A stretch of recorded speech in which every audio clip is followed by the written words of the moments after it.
कसे छान चालले आहे. पण गड्यांनो, मला यात मुळीच आनंद वाटत नाही. सुलतानांच्या वतनदारीवर आपण संतुष्ट राहावे का?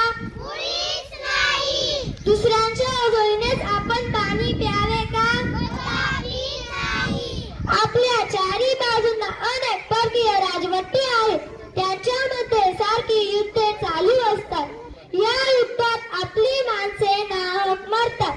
कुटुंबेच्या कुटुंबे देशोधडीला लागतात. आपल्या मुलकाची दुर्दान होते आणि इतके सोसूनही आपल्या पदरी काय? तर गुलामगिरी. आपण हे किती दिवस सहन करायचे? दुसऱ्यांसाठी किती काय भोगायचे? सांगा, तुम्हीच सांगा.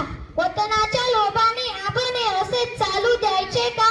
बोला बाळराजे बोला, आपला मर्द सांगा आम्हाला. तुम्ही जे सांगाल ते करण्यासाठी आम्ही माईक दे. पायावर ए, तयार आहोत. पहिल्यापासून बोल. माईक घे. बोला बाळराजे बोला, आपला मर्द सांगा आम्हाला. तुम्ही जे सांगाल ते करण्यासाठी आम्ही एका पायावर तयार आहोत.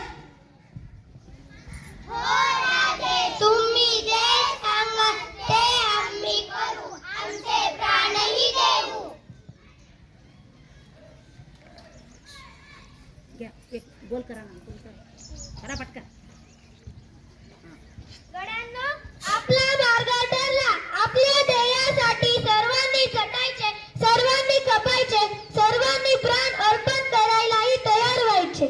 आपले हे ध्येय म्हणजे हिंदवीचं राज्य. तुमचे माझे साऱ्यांचे स्वतंत्र राज्य स्थापन करायचे. परक्याची गुलामगिरी आता नको.